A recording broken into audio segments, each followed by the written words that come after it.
To Sweden, then. Sweden can be labeled as a unitary constitutional monarchy with a parliamentary democratic system.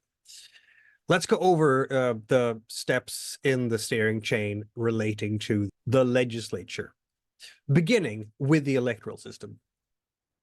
Sweden uses the party list proportional representation electoral system.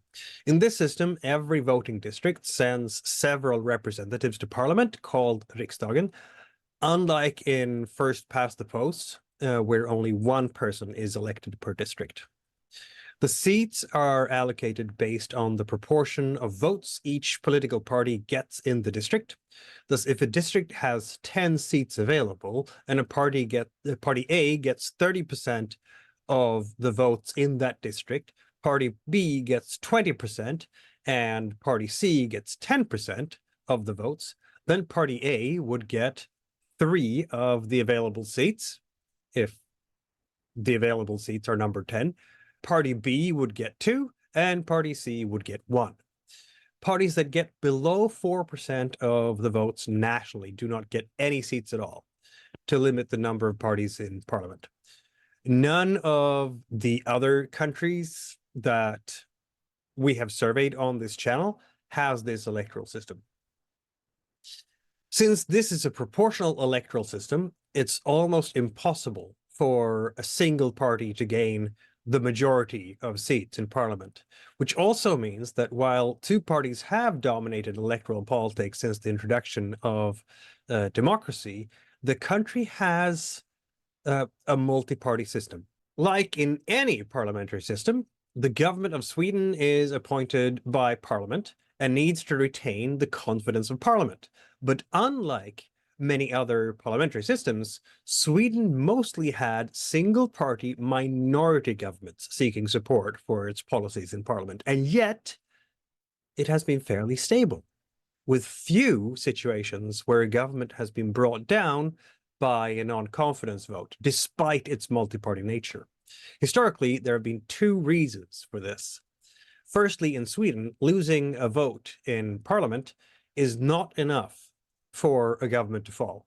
Rather, a motion of non-confidence must be raised, submitted, and a majority of the members of parliament must vote in favor of this motion.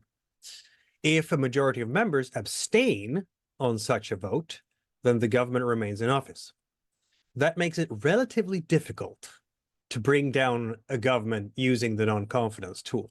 Secondly, for most of the post-war period of the 20th century, the Social Democratic Party was the biggest single party in parliament, often getting around 40 or even 45% of the seats, with the Communist Party, renamed the Left Party after the fall of the USSR, gaining around 5%.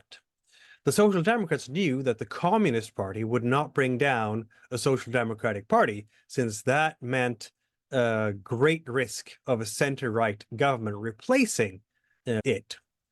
So there was virtually no risk for any motion of non-confidence ever passing in Parliament to bring down a Social Democratic government, even though the Social Democratic Party never invited the Communist Party to become part of a government coalition. The smaller party even became known as Comrade 4% as a result of this stability. For most of the 20th century, about 6 parties had representation in parliament, divided into 2 blocks of left and right parties, with the Social Democrats leading the leftist bloc. With the 2 factors above at play, Swedish governments were surprisingly stable compared to some other countries with multi-party proportional representation. However, that dynamic has changed in the 21st century, particularly with the entry of the Sweden Democrats into parliament and the decline of the Social Democratic Party. That development deserves a closer look that is beyond the scope of this video. Thanks for watching, and I hope you found that useful.